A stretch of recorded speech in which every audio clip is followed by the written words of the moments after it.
Assalamualaikum warahmatullahi wabarakatuh kepada Bapak atau Ibu tutor dan teman-teman yang saya hormati. Pertama-tama marilah kita panjatkan puji dan puji syukur kepada Tuhan Yang Maha Esa atas semua karunia yang telah diberikan.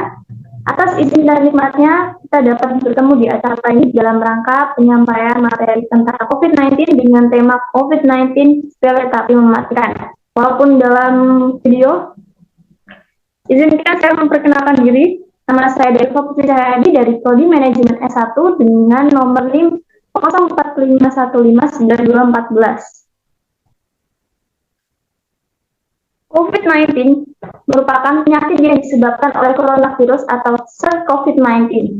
Dan coronavirus merupakan keluarga besar dari virus yang menyebabkan penyakit pada manusia dan juga hewan. Virus corona pertama kali muncul di Wuhan pada 2019 hingga menyebar ke seluruh dunia dan pada akhirnya terjadilah wabah yang mematikan. Coronavirus menyebar dari satu orang ke orang lain melalui percikan atau biasa disebut droplet yang sering dihasilkan saat batuk atau bersin. Droplet dapat menempel pada benda, namun tidak dapat bertahan lama di udara. Waktu dari paparan virus hingga timbulnya gejala antara 1-14 hari dengan rata-rata 5 hari. Karena pada tahun lalu dunia sangat gempar akan virus ini, sampai sekarang para ahli masih terus melakukan penyelidikan untuk memperdalam tentang sumber virus, jenis paparan, dan cara penularan. Pada banyak kasus, virus ini menyebabkan infeksi pernafasan ringan seperti batuk, flu, demam, namun tak jarang menyebabkan penyakit berat seperti infeksi paru-paru. Virus ini memiliki gejala umum saat orang tersebut terinfeksi coronavirus, seperti batuk dan bersin. Namun terkadang coronavirus itu batuknya lebih kering atau tanpa dahak. Lalu ada gangguan pernafasan dan penciuman. Gangguan pernafasan terjadi karena hidung tersumbat. Umum lainnya adalah demam. Para dokter telah memberi patokan suhu untuk tidak dianggap remeh dan segera memeriksanya ke ahli kesehatan.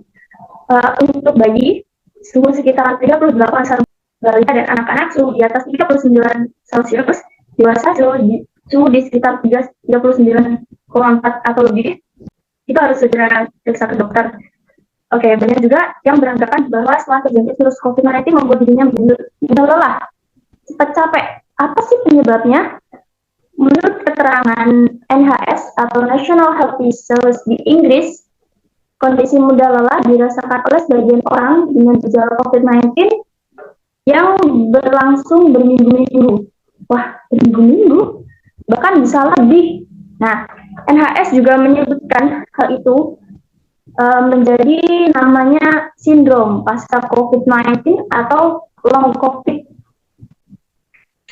Jika orang yang dalam 14 hari sebelum gejala muncul pernah berkontak langsung dengan penderita, maka sangat disarankan orang tersebut untuk melakukan swab atau rapid test untuk memeriksa diagnosanya. Oke, lanjutnya adalah terlepas dari gejala tersebut, ada cara untuk mencegah ya teman-teman, agar tidak terkena virus mematikan dan berbahaya ini, seperti mencuci tangan dengan sabun dan juga air tentunya ya, selama 20 detik atau lebih mungkin boleh. Selanjutnya memakai masker di tempat umum sebagai penutup hidung dan mulut untuk menurunkan penyebaran virus melalui udara. Berkegiatan di rumah atau work from home yang tahun lalu sudah dilakukan karena sedang sangat booming ya. Jadi ya semua kegiatan dilakukan di dalam ruangan atau di dalam rumah. Selanjutnya adalah mengurangi kontak fisik dengan tidak melakukan interaksi dengan orang banyak atau menjaga jarak aman lah.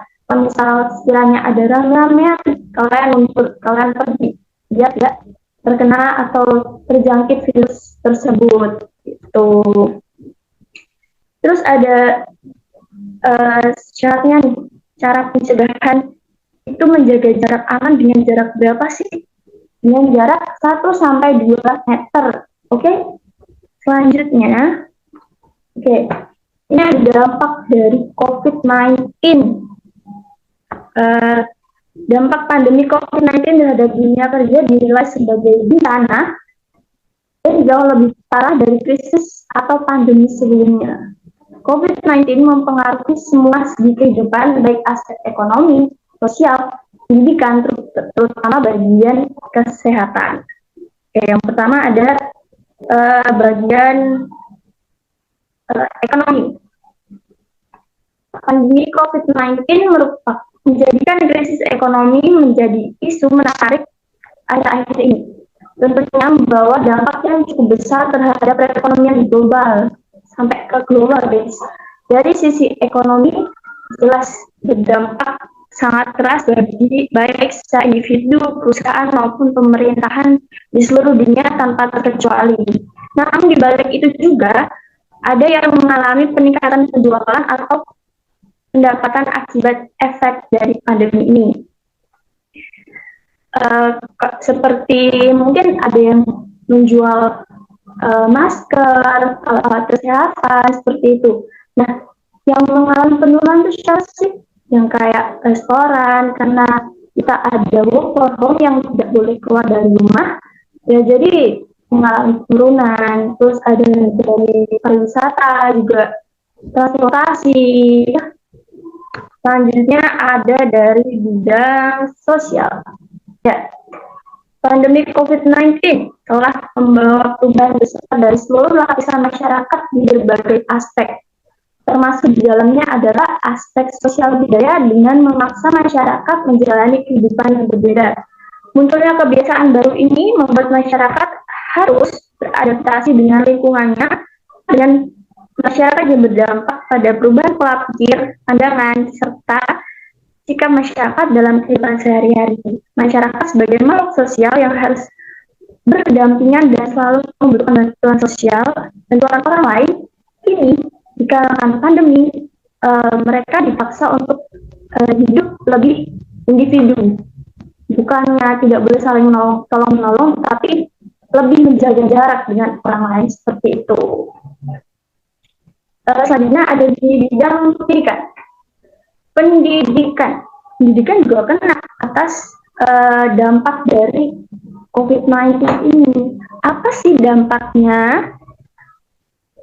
Oke, ada pemerintah membatasi interaksi. Ya kan kita work from home ya, jadi dari sekolah juga mulai kena, dari kuliah juga mulai kena. Nah, itu jadi nggak bisa berkomunikasi dengan teman secara langsung, jadi susah kan, buat main juga susah, ya jadi buat kerja kelompok juga susah. Lalu pemerintah itu menerapkan sistem daring ya, yang sangat gempar sekali itu tahun kemarin ya, daring yang sangat menyulitkan. Ya, yang terakhir ini, yang terpenting, COVID-19 memberikan dampak yang besar bagi kehidupan masyarakat di berbagai bidang. Salah satunya adalah bidang kesehatan. Dampak COVID-19 mempengaruhi kesehatan, baik mental maupun fisik masyarakat. Sehingga banyak masyarakat yang mengalami stres karena khawatir dan takut penularan virus COVID-19, apalagi karena kurangnya perekonomian yang masuk, itu juga menjadi stres yang luar biasa ya.